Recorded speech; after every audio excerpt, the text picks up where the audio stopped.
Okay, so good morning, everybody. Thank you all for joining us on this beautiful Sunday morning in December. Amy and Brian, thank you always for organizing, hosting, and making all this possible. And most of all, Micah, thank you so much for joining us from the beloved Eretz Israel. Just before we start, Micah, you had shared that there's something of a Hanukkah miracle going on with Beit Prat. So before you get to Nehemiah, which is a few years ago, can you tell us about the Hanukkah miracle happening right outside your door at Beit Prat? Yes, so I'm here. I'm in this room because every space in Beit Prat is taken. Every even small room is divided by plexiglass, like plastic glass. Yeah, plexiglass. Making it Corona possible. So we're trying in Beit Prat to do. Not cancel any activity due to Corona, but just organize it in a way that'll make it possible, because we're big believers, as we know, that real transformation happens through human connection. And we were in exile for a long time. And let's say the truth. Zoom is exile. Zoom is not the real thing. It's close. It's important. It's all we have. But when there's no eye-to-eye connection, it's not the real thing. So we're trying in Beit Prat. With all this plastic and everything and all these regulations, and divided into small subgroups and subgroups and subgroups to bond, to connect, to look at each other's eyes, to transform, to bring the best out of Judaism in order to bring the best out of ourselves. So this is happening right outside my door here. And Micha, rough and tough, how many students are on your campus so divided by plexiglass and Corona-safe groups? Okay, rough and tough.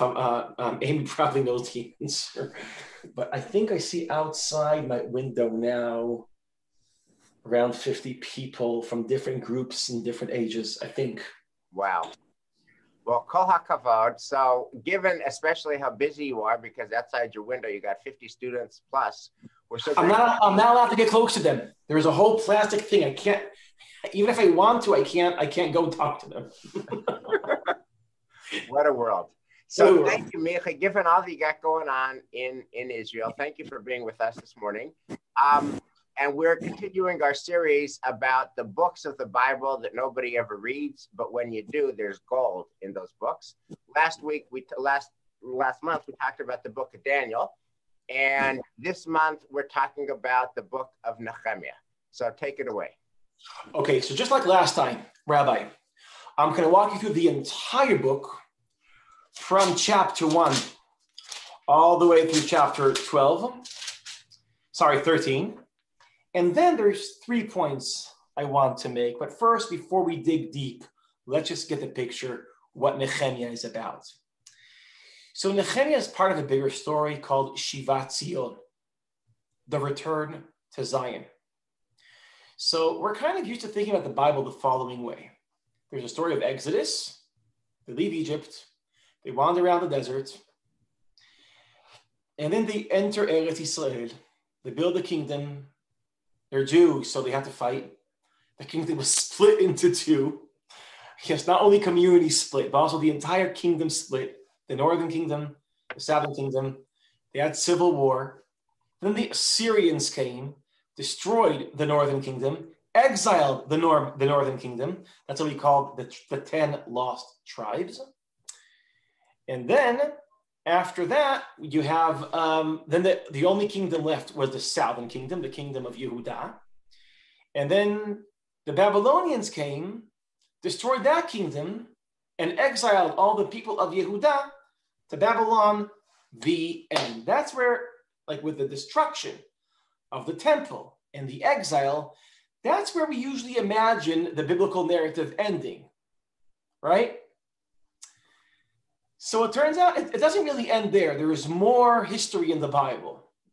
So you have, in the meantime, in Babylon, that was the story of Daniel. In the meantime, what happened in Babylon in the meantime. And then later on in Persia, we have the story of Esther, because Persia takes over from Babylon. We have the story of Esther. But once the Persians take power under the leadership of Koresh, of Cyrus, so Koresh says that if the Jews want to, they can return back home. And not only they can return back home, if they want to, Cyrus says, I will also give you the vessels of the temple to bring back home with you and to rebuild the temple. Now that's good news, but there's some bad news. Most Jews didn't come back home.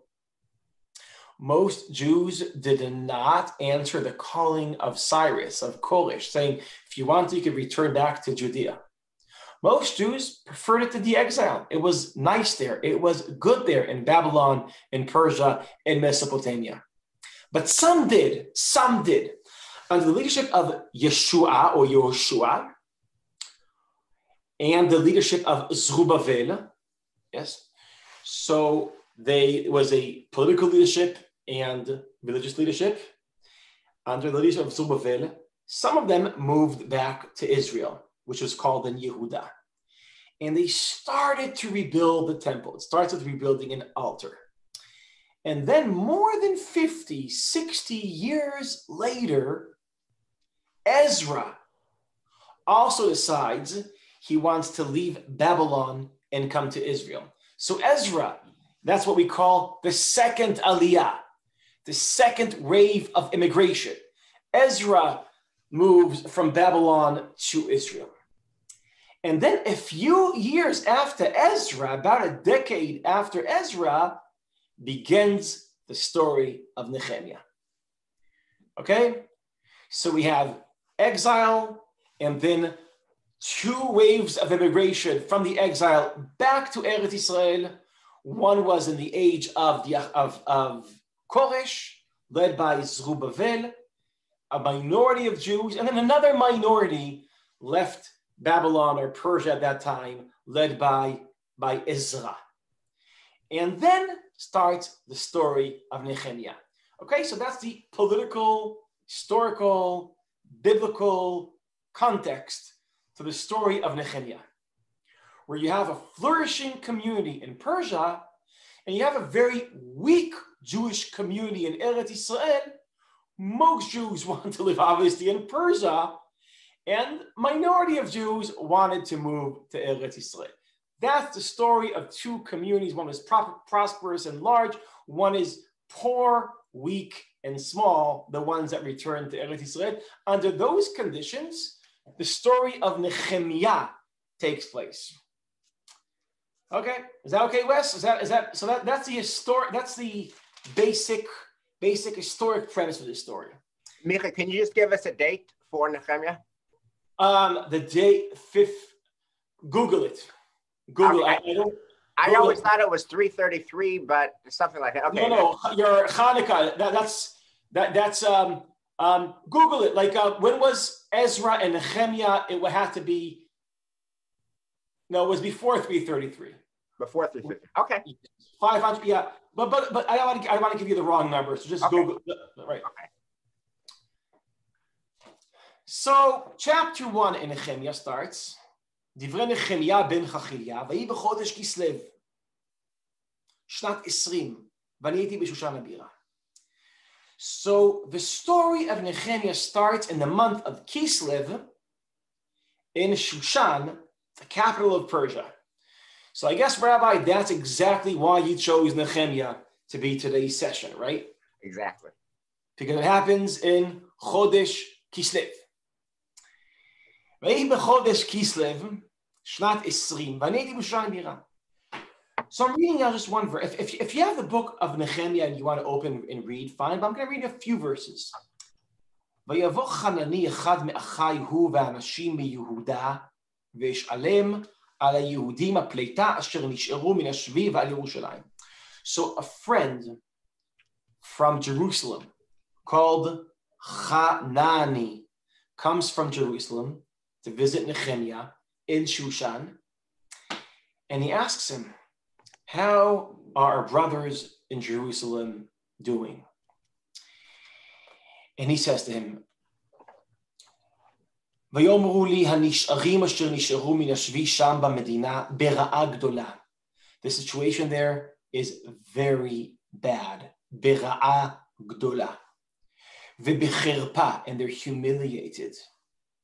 V'chomat Yerushalayim miforatzit, and the walls of Jerusalem are destroyed.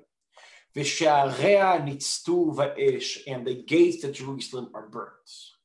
So he's saying the situation in Jerusalem is horrible. The walls are broken. The city is destroyed, which means all those years, all these attempts to resurrect Jerusalem have failed. It's not working. So Nehemiah hears this, and the first thing he does, he starts crying. And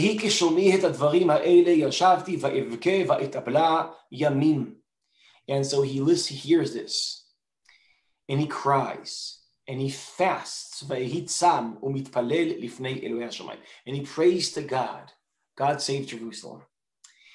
Now, Nehemiah has a job.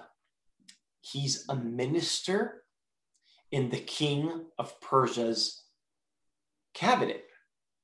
He is this might sound familiar to some of you, Sar HaMashkim.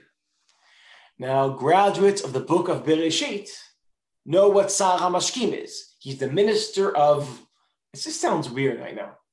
He's the minister of drinks, okay? But this is not just a bartender.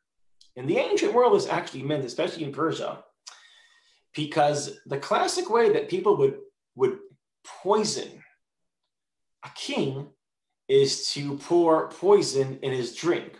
And in Persia, we also know this from the story of Esther, the kings used to drink.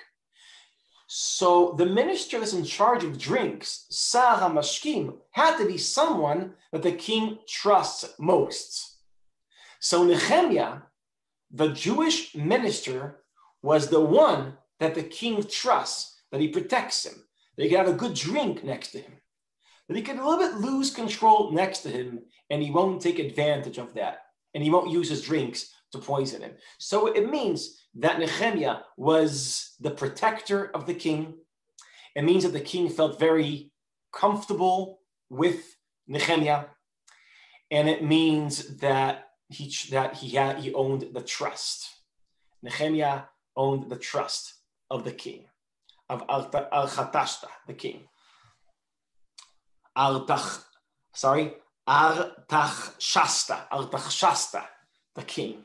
I have to practice my ancient Persian to say this name correctly. Artachshasta. So he was Sar HaMashkim, he was in charge of the drinks, and he realizes he's in a position where he could save Jerusalem. All he has to do is, at the right moment, ask the king, ask Artachshasta to do what he can to rebuild Jerusalem. So, entering chapter 2, in chapter 2, he gathers the courage, he walks up to Artachshasta, and Artachshasta looks at him and he says, "You don't look well. Something's wrong with your face. What's wrong, Nehemiah? What's wrong, my friend?" And Nehemiah says to him, "How can I look good and how can I feel good when the city where my grandparents are buried is destroyed?" And the king said, "What can we do about it?" So Nehemiah said, "Please give me the power, the royal power, to go to Jerusalem and to rebuild the walls of the city." And the king said, what bothered the king was only one thing. When are you going to come back? I don't, if you're leaving to Jerusalem, I'll be all alone without you. So they made a deal that the time Nehemiah will be in Jerusalem will be limited. And that deal enabled Artachshasta to send Nehemiah to Jerusalem. So now Nehemiah is not a minister, he's a messenger. And his rule is to go with the power of Artachshasta, with the power of the Persian emperor, the Persian king, and to rebuild Jerusalem. So he goes to Jerusalem, and now the story most of Nehemiah is, what did Nehemiah do with the power he got from Artachshasta? How he used that power, he channeled that power to change the situation in Jerusalem. So he realizes he has to rebuild the walls. Now, today, walls have bad associations. Preparing to this class lecture, I asked some friends which are archaeologists. I have a friend which is a very, very prominent archaeologist in Israel, and he asked me not to quote him by name because he's very modest or whatever. So just so you know, preparing for this class, I had a conversation with a friend of mine, which is an important archaeologist in Israel, and I asked him, what's the obsession with Nehemiah and the wall? Most of the book of Nehemiah was how he built the wall. And I told him I'm lecturing to an American crowd that when the only agenda of a politician is to build a wall, it's not always comfortable for everyone. So he told me that in the ancient world, building a wall was building the city.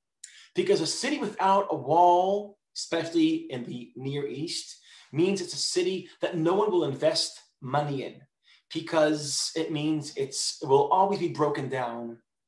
It will always be open to invaders, always will people take advantage of that city. And that's the kind of city no one will move to and no one will invest in. So you're trapped in a city with no investments, and it's not going to say no investments, and the only people that live there are the people who have no other choice. And so if you want the city to rebuild, to be built and to flourish, and for investments to move into the city, and for immigration to move into the city, the first thing you have to do is surround it with a wall. Now think about it. When we pray, what do we say? A verse in Tehillim, Tivnei chomot Yerushalayim. Do you sing that in the Temple Manual? Good. Tivnei, like it's a prayer, build the world, because that's to build a city in the ancient world. You have to imagine a child. It could only flourish when it feels protected. And the city in the ancient world could only flourish if it's protected. Now, if you think about, by the way, when you think about the image of Jerusalem, when you close your eyes, you think about the walls of Jerusalem, right? That's what you have in mind. So imagine in the time of Nehemiah, Jerusalem didn't have a wall, and as a result, it couldn't flourish. So he comes and he's appointed by the king to build the walls, and as a result, to build Jerusalem. But then something happens. There is different ethnicities, different nations living in Jerusalem and around Jerusalem that are against the entire project.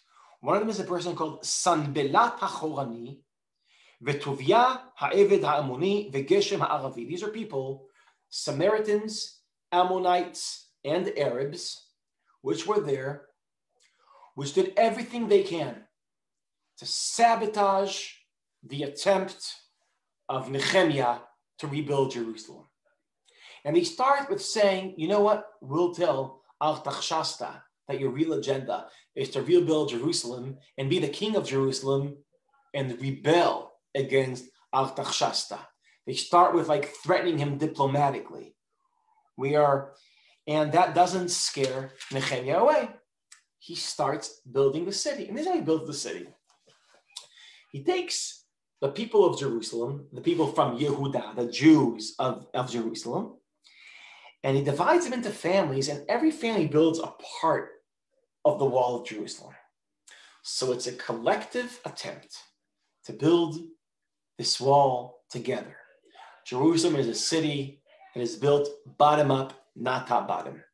It's a home, as to quote Rabbi Jonathan Zaks, Zichron Livracha. It's a home they build together. So, and while they are building their home, so the three people I told you, Sanballat and Tuvia and Geshem, the Ammonite, the Arab, and the Samaritan, which in this story is a bad Samaritan. He was doing everything he can to stop the Jews from building Jerusalem. So they realize that diplomacy failed, and they move to physical sabotage. They have a plan to enter Jerusalem while they're building the wall. Sending people in to Jerusalem while it's like a building site, dressed as civilians, hiding weapons, and then while they're in the building site, to take out the weapons and start killing the builders. So Nehemiah has this intelligence. So now it gets more sophisticated. He has to start building a militia. He has to build a small army. So now they have 50% of the people building, 50% of the people guarding. And he asks the builders to spend their night where they're building so they could also do night shifts in guarding. So he's starting to build, they're building walls. When the community builds something together, it's not only a community that's building walls, it's those walls are now building a community. Because they're working together, they're doing something big together, now they're even defending themselves together. Then there's a question they realize, if we're attacked from one side of the city, so there's not enough people in every wall to protect themselves from massive attack. So they give everyone a shofar. And they say, if you're attacked, blow the shofar, and everybody from all the corners of the city, not quarters because it's round, but from all over the city will go to where we hear the shofar blowing to back you and to protect you and what you're building from invaders. Okay, great. So they have this whole system going. That's chapter 3 and chapter 4. There's 13 chapters. Okay, so chapter 5, it seems like they've finished to build the walls. And now Nehemiah realizes that the poor people of Jerusalem that had a lot of debts to the richer people of Jerusalem or to debts to other people, they couldn't pay back their debts. So the only thing they could have done they didn't have any money, they didn't have any cash or any goods. So they couldn't pay their debts. So what they did was, what they used to do in the ancient world, they sold themselves, they became slaves. So Nehemiah couldn't stand this idea. So he gathers the wealthy people of Jerusalem and saying, how dare you enslave your brothers and sisters? How about you forgive their loans, erase their loans? And you know what, says Nehemiah? We'll start with me. A lot of people here owe me money. I'm erasing, there's no more debt. No one owes me anything. And they follow his cue and they imitate Nehemiah. And he leads Jerusalem after they build walls. Now, an amazing expression of solidarity, of economic solidarity. So if chapter 3 and 4, they're saying, we'll fight for each other. Now we're not only willing to die for each other, we're also willing to live for each other. Here, I worked hard all my life. I have all this money. I lent you my money. You know what? You don't have to pay me back. You have a fresh start. So they're willing to die for each other, willing to live for each other. That's Nehemiah, building Jerusalem bottom up, building the society bottom up. It's very powerful stuff, Nehemiah. It's a real role model, Nehemiah. And it's too bad Nehemiah is not a book we learn. I think this should be the beginning of learning Nehemiah. So that's chapter 5. Now, chapter 6, the bad guys, the people who want to sabotage, who don't want them to build Jerusalem, they're back, and we're now going to go renew the diplomatic attempts to sabotage and block the building, and they'll say to Persia that you're rebelling. It's interesting. There's a big part of Nehemiah. So interesting. This is a book, story taking place more than 2,500 years ago. And it's a story about Jews wanting to build Jerusalem and non-Jews doing everything to stop them from building Jerusalem. This is a story taking place 2,500 years ago. The Jews want to build Jerusalem, and just the idea that the Jews will build Jerusalem is so troubling to the people around there, doing everything they can to stop the Jews from building Jerusalem. This is not yesterday's news. This is 2005. This is the book of Nehemiah. So, after everything is built, in chapter 8, 9, and 10, This is where Nehemiah meets Ezra. If you remember from my introduction, Ezra was in Jerusalem, and then a decade later, Nehemiah comes to Jerusalem. Now, Ezra is a religious leader, and Nehemiah is appointed, he's a minister of drinks, right? He's a politician. He's a political leader. So what happens in chapter 8 is that after everything is built, they gather all the Jews of Jerusalem and from outside Jerusalem to Temple Mount to stand in front of a tower, beneath a tower. And then Ezra takes the Torah and he reads the Torah to them. So after they've built the city, they gather in the center of the city and they listen to Ezra read the entire Torah to them.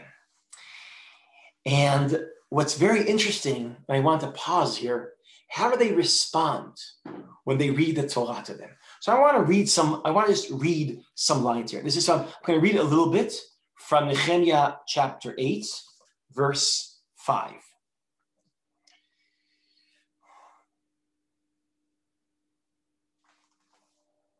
Sorry, I'll start reading from verse 8. ויקראו בספר בתורת האלוהים, and they read from the book of God. מפורש ושום שכל ויבינו במקרא. מפורש, which means they don't only read the text to them, they explain the text to them. מפורש ושום שכל ויבינו במקרא. So it's not only just it's not just a Torah reading.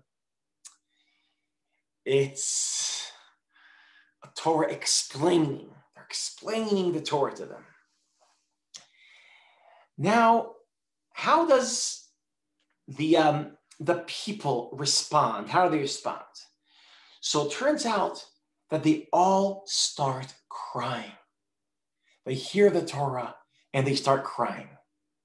And I'll just read this. ויאמר נחמיה ועזרא הכהן הסופר והלוויים המבינים את העם לכל העם, היום קודש הוא לאדוני אלוהיכם, אל תתאבלו ואל תבכו. Nehemiah and the Levites are reading and explaining the Torah to them, telling the people, don't mourn, don't be upset, stop crying. כי בוכים כל העם בשומעם את דברי התורה. They're all crying. And I think the best reading, the reason why they're crying, they're listening to the Torah and they realize there's a tremendous gap between the way God wants them to live and the way they themselves live. And that gap between the way they ought to live and the way they actually live creates guilt. And the guilt creates sorrow. And they all can't believe it, how distant they are, what great sinners they are. And they cry. And here's what Nehemiah says to them. ויאמרו להם, לכו ואכלו משמנים ושתו ממתקים. Go home, eat the best food, drink the best drinks. Nehemiah might have some drinks for them. ושלחו מנות לאין נכון, and send משלח מנות, send food to whoever doesn't have any food.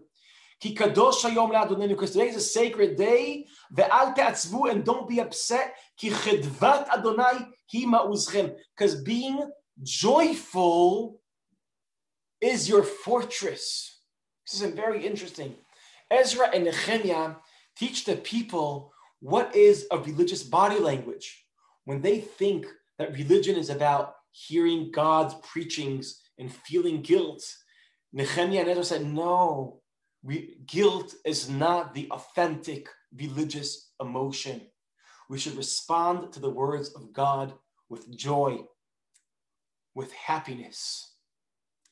And you should be happy today. You've heard the words of God.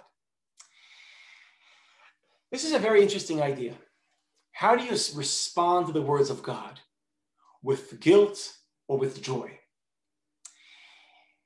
And I want to return to this later on. But the idea that they're founding a religious body language of joy and not guilt is something very interesting I want to return to after we continue. So, and then they tell him, go home, have fun, enjoy, be happy. Oh, all this happens, by the way, in Rosh Hashanah. I forgot to say, this is all in the 7th month. 7th month, the first day of the 7th month is Rosh Hashanah. And he sends them all home to celebrate the fact that they heard the words of God.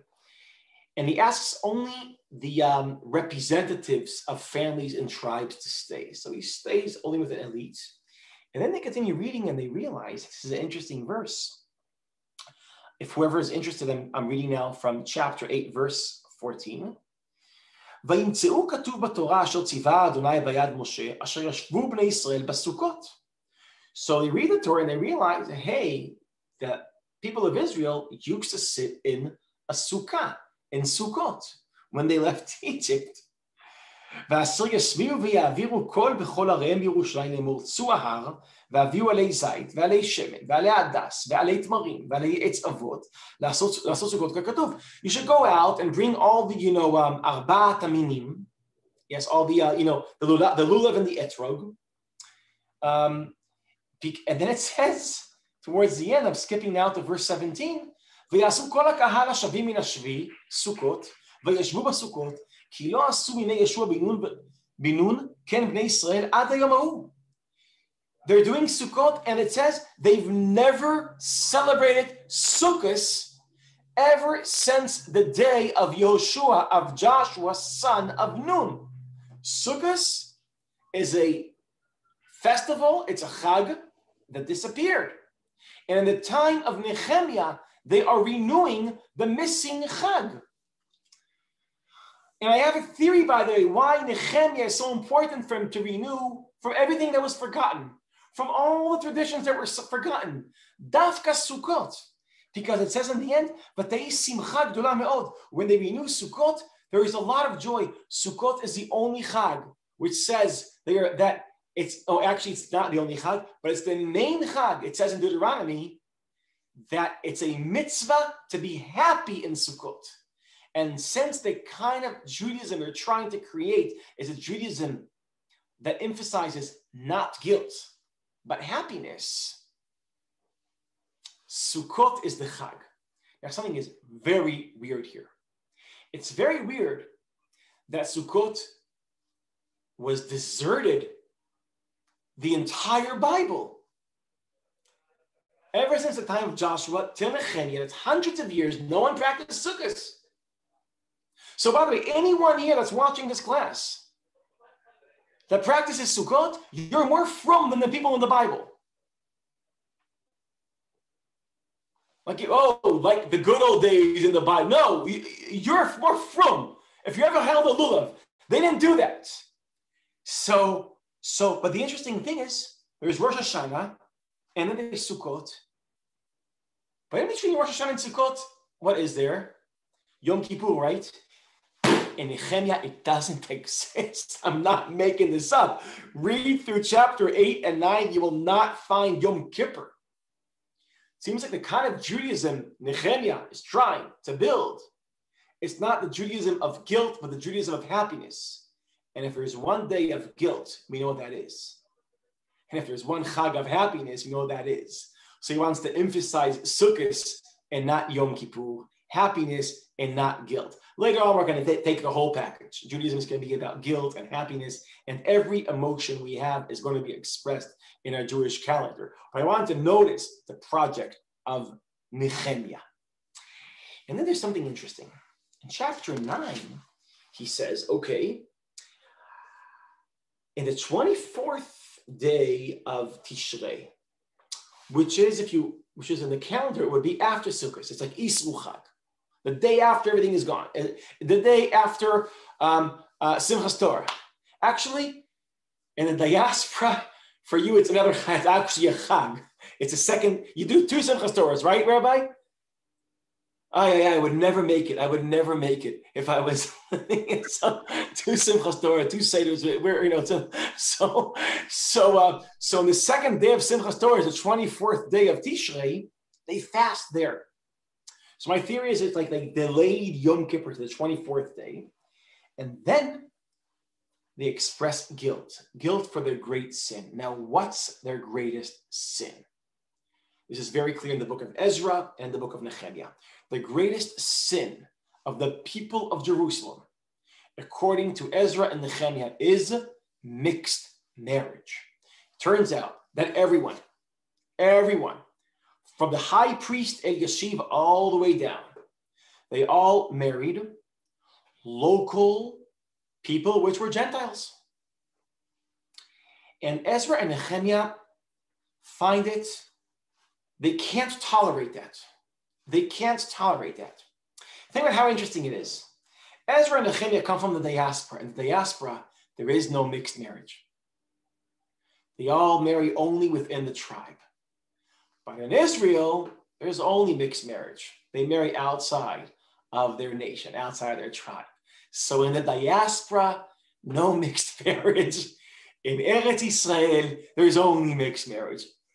Okay, that's the reality that's described. Just notice how interesting it is that we reversed our worlds. But this is the reality that's described in the book of Ezra and Nehemiah. So Ezra and Nehemiah, they couldn't take this idea of mixed marriage. So, and this is where the book becomes very unfriendly. Their solution to mixed marriage is, I would say we can imagine so many solutions to mixed marriage, right? One would be, raise Jewish children. Another would be, which is a very interesting, I have a close friend that thinks that this is the right way to go. Just raise Jewish children. And then, that's a very smart move. Somebody else would say, so maybe you should convert the wife or the husband. Just conversion is the solution. That's a solution that I know very well, intimately also. That's the solution. What's the solution in the book of Nehemiah? Divorce them, throw them away, cut the relationship. So the book of Nehemiah doesn't acknowledge the possibility of conversion. The only answer to mixed marriage is divorce the foreign wife or husband. Divorce them.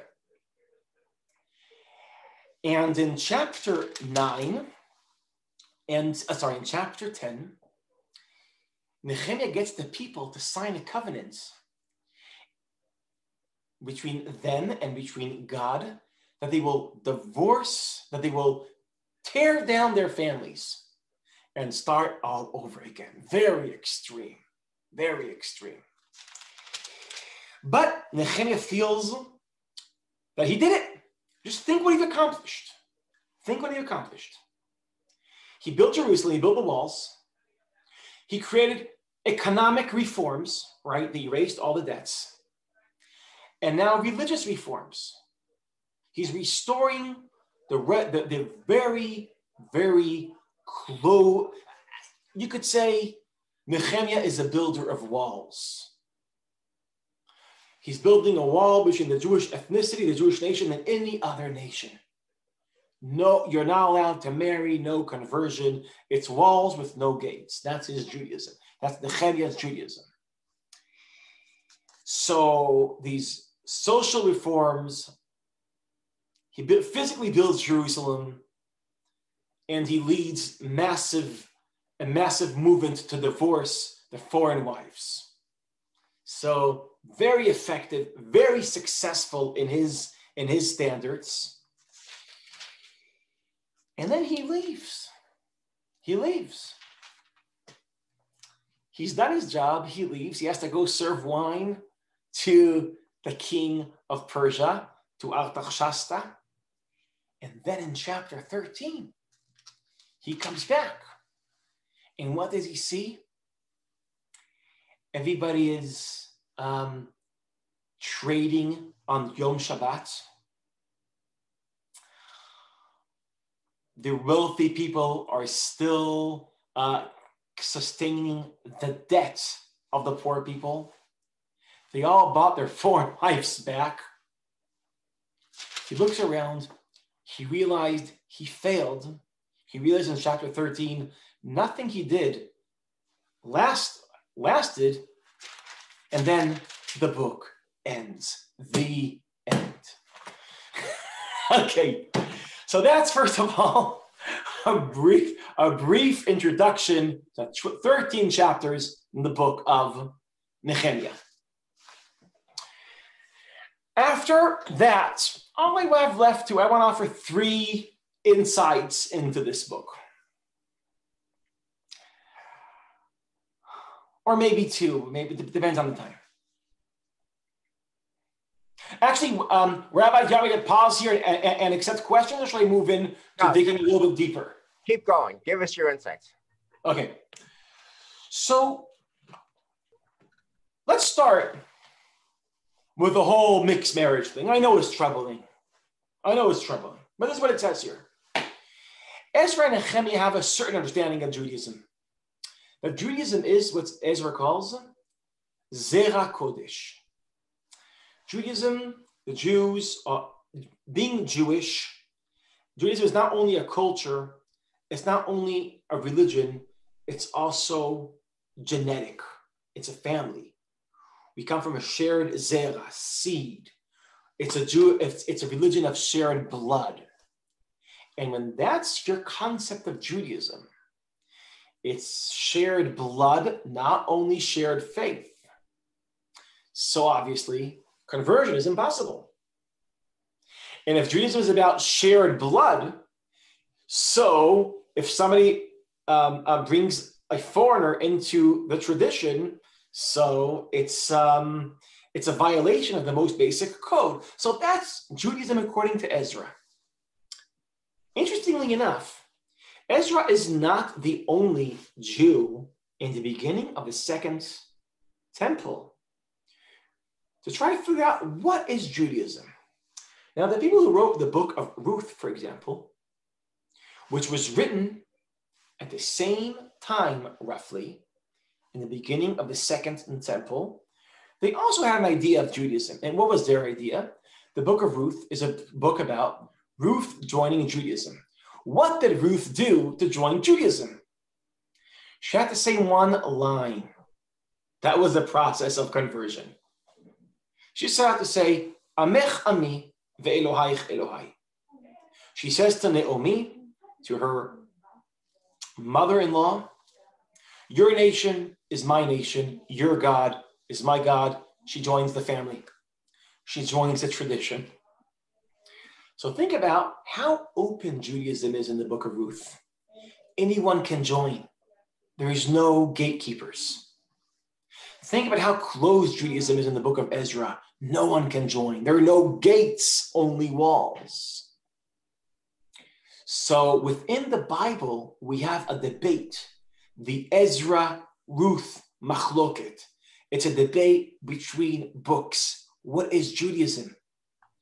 Is it very, very inclusive or very exclusive? Is it anyone can join at any moment, or no one can join at no moment? Now we know in the end what's going to be the answer. The rabbis are going to say, as opposed to the book of Ezra, there is a way in. But as opposed to the book of Ruth, you have to do a little bit more than say one line. There's a process. There's a process to enter. So in the end, the rabbis will find the middle road between the book of Ruth and the book of Ezra. Sometimes, by the way, throughout history, some Jews will go way towards the book of Ruth. Other Jews, like the rabbinate in Israel, going to go way too much more close to the book of Ezra. But first of all, the conversation, but how open is Judaism to people who would like to join? That is the Bible doesn't have a position. The Bible doesn't have a position. The Bible has a disagreement regarding that issue. But after saying that, after realizing that the book of Ezra is very, very closed, the concept of Judaism is very extreme. It's a biological concept of Judaism. There is, in the book of Ezra and Nehemiah, something else is happening. And that is that Ezra takes a Sefer Torah and he doesn't only read it out loud, he explains it to everyone. This is very interesting. The scrolls of the Torah used to be owned and protected only by priests. and what's written in those scrolls was like owned by the priests. And as we all know, knowledge is power. And when a very small group has a monopoly over knowledge, that's how it sustains its power. What does Ezra do in chapter 8 of the book of Nehemiah? He takes the knowledge of the priests, that only priests have access to the words of God, to the scrolls, and he takes that knowledge and he spreads it. It's the democratization of Torah and Torah learning. Torah doesn't belong to the priests. It belongs to all Am Yisrael. So here's the interesting, if we want to understand the sophistication of the book of Nehemiah. Judaism as an ethnicity, it closes it. But Judaism as an ancient wisdom, it opens it up. It democratizes the Torah and it closes it tries to close the Jewish people and to open up the Judaism and spread it all over the Jewish people. So that's the double move of the books of Ezra and Nehemiah. Open the Torah, democratize the Torah, democratize the knowledge, close the nation, close Judaism, let no one in. That's the double move. So that's one insight into the book of Nehemiah. Any remarks? Should I just continue? Keep going. You're on a roll. Okay. So, which takes me to a second point.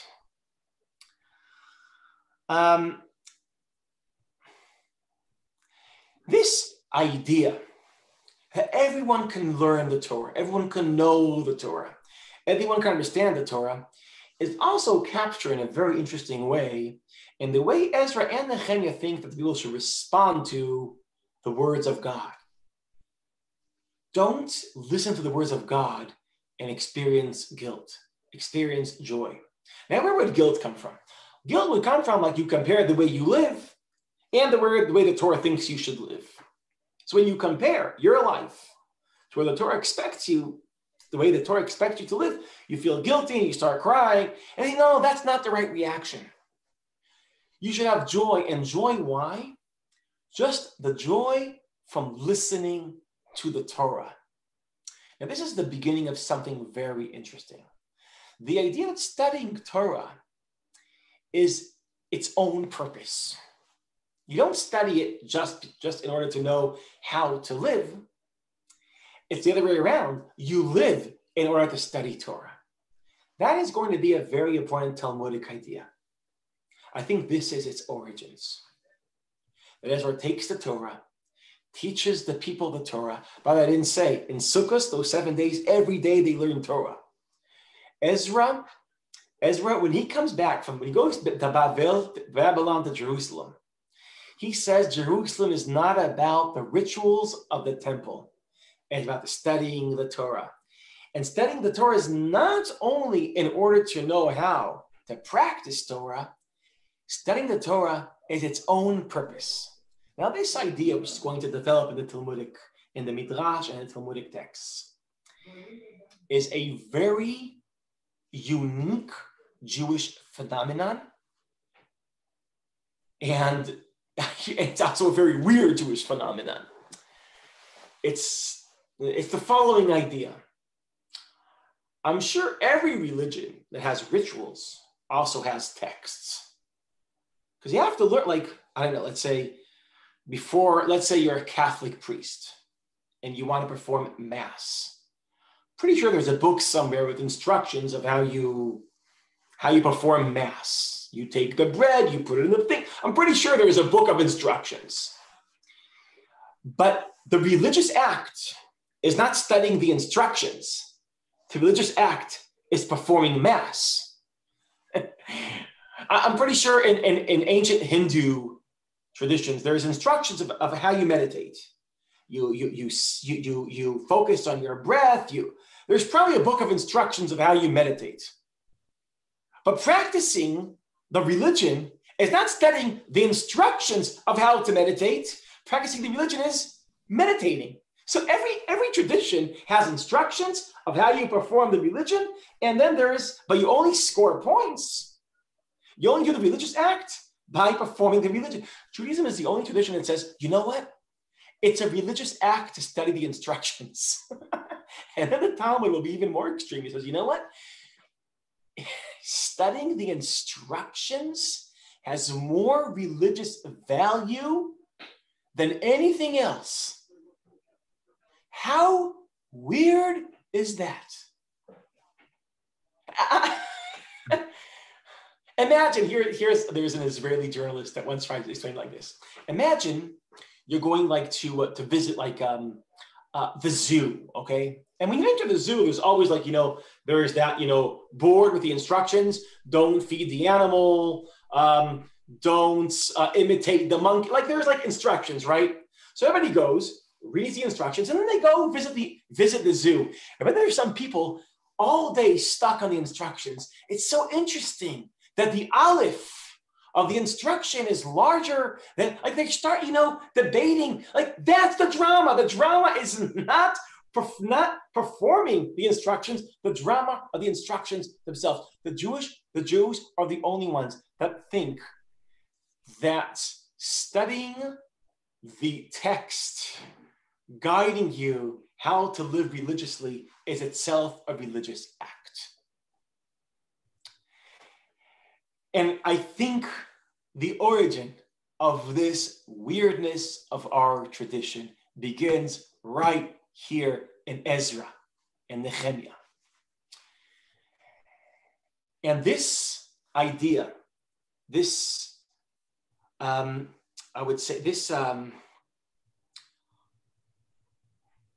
upside down relationship between text and life, where you don't read the text to live religious life, but reading the text is the heart of your religious life, studying Torah. That is probably what led, according to some interesting scholars and historians, to an interesting phenomenon that made the Jews in antiquity unique, and that was literacy. In a time where everybody was working the ground, and the Jews were peasants, and they were working in agriculture like anyone else, they had the highest level of literacy in antiquity in the ancient world. Now, today, we think about literacy as something that if you're illiterate, you can't make a living. And if you're illiterate, you can't become wealthy, and you can't have power, and you can't succeed. But that wasn't the situation in the ancient world. In the ancient world, you work, you take your food from the ground, and you work from your body and not your mind. Literacy wasn't knowledge that you could turn into power and wealth.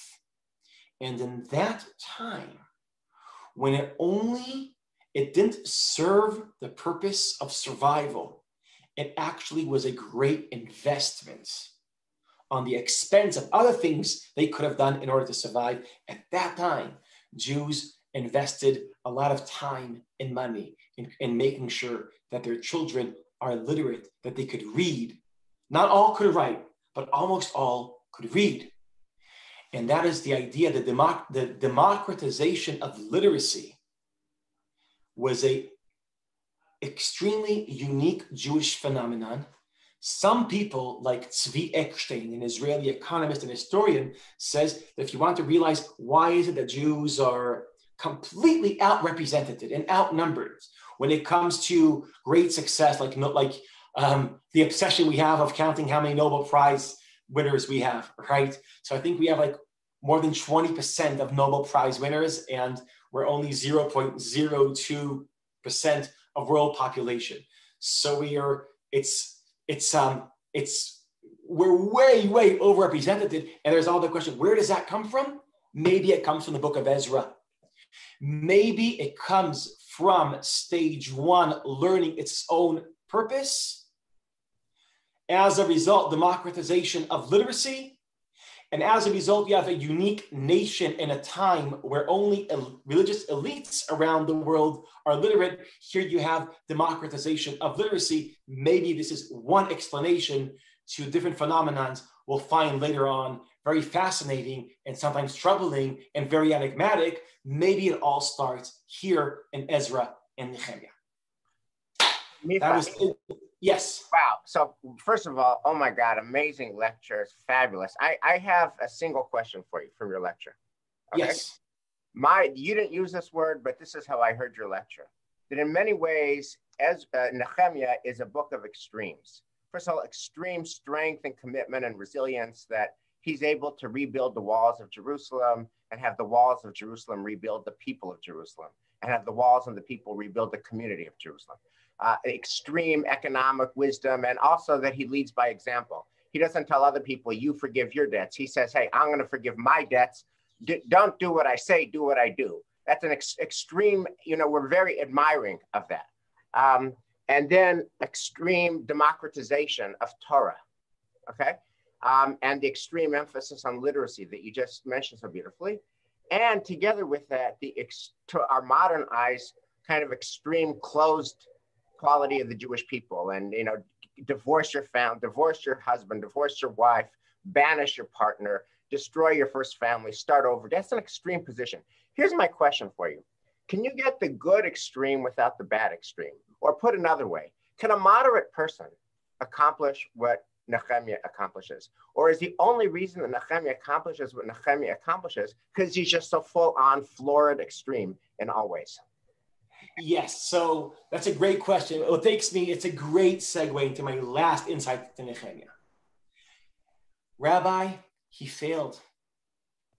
Chapter 13. So he does all this, he does all this. He gets him to divorce everyone, and he economic reforms, and he builds the walls, and democratizes Judaism, and he goes back to serve scotch to the guy, right? He has to go back to Persia, right? He has a job. And then he comes back for a visit, and he sees they're back to their old selves all over again. The book of Nehemiah is a book about the failure of Nehemiah. And this is, I think, what's so powerful of the Bible. It creates admiration for people that fail. This is counterintuitive. In our American stories, we only admire people that are winners, that are successful. We admire Nehemiah, and Nehemiah failed. And I think the failure of Nehemiah is more than just a failure of Nehemiah. Because Nehemiah is actually the last story of the Tanakh. If we add Nehemiah to the biblical narrative, here's what it looks like. Moses takes Israel out of Egypt. We enter Eretz Israel. We tried to build this kingdom. We failed. We screwed up. We failed. There's exile. And now Ezra and Nehemiah, we get a second chance. Let's pull it off. Let's do it. We finally can make it work. They come here and they fail, and the Tanakh is over. Now, what? Okay, so the Tanakh is over. So I want to say, maybe to answer your question, when you ask what failed, maybe the extremism of Nehemiah failed. Maybe it was too intense. I think, and I just want to offer a theory. The Bible is a book, it's a very sophisticated book about the Jewish people, because on the one hand, it's a book that loves the Jewish people. We're the chosen people according to this book, but it describes the failure of the Jewish people. That's the Tanakh. It's a book that admires the Jewish people and describes the failure of the Jewish people.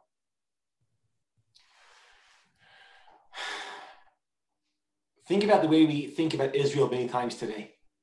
That people who love Israel thinks you can't criticize Israel. And many times, sadly speaking, the people who criticize Israel stop loving Israel. The Tanakh that loves Israel, of thinks we're the chosen people, we're the best, it doesn't stop criticizing. You always fail, you always screw up. That the Tanakh is the art of how you, of critique. And I think there's two responses to the Tanakh as the book that describes the failure of the Jewish people. One response, which I think is a serious response, is a response of Paul in Christianity, saying, we can't succeed on our own. We're doomed to sin. And the theology of sin, that we're doomed to sin and we can't ever redeem ourselves, and the thought that you redeem yourselves is hubris, that idea of Paul and later on the church fathers, and articulated so powerfully by Augustine, I think that's a fair interpretation of the Bible.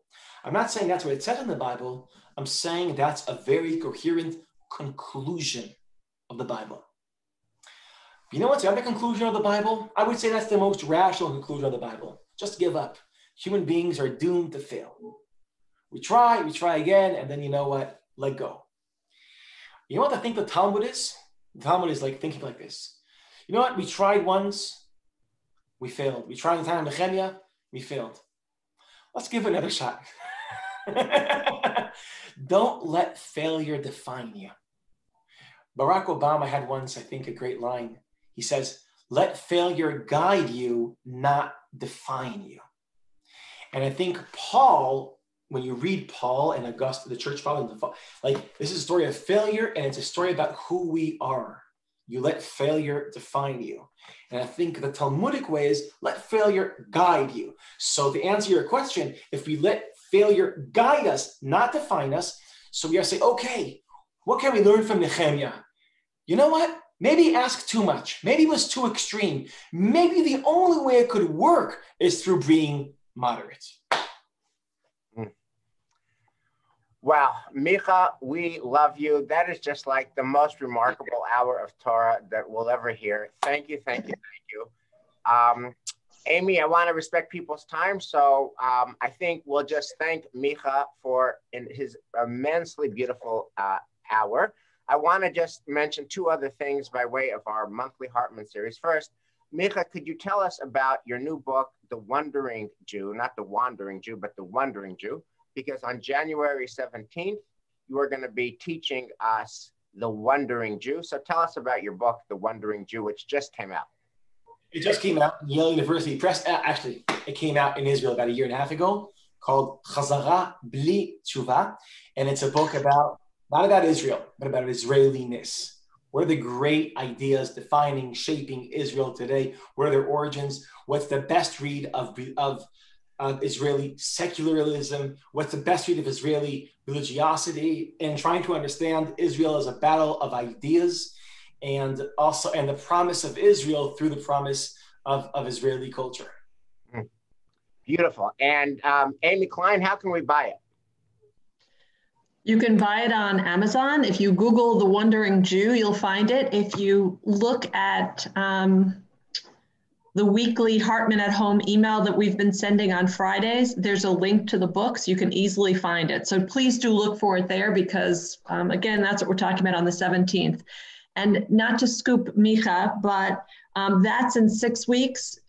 The week before Micha, we have Daniel Hartman on January 10th. So read Micha's book so that you're ready for the talk on the 17th, but don't forget to join us on January 10th for Daniel. And Micha, thank you so much for joining us again. This is great. Wonderful lecture. We love you. Thank you so much. So much to think about. Thank you for challenging also with Daniel and also with Nehemiah. Thank you very much. Thank you. And all of the learners on the screen, thank you so much, and have a wonderful day. Shavua Tov. Thank you.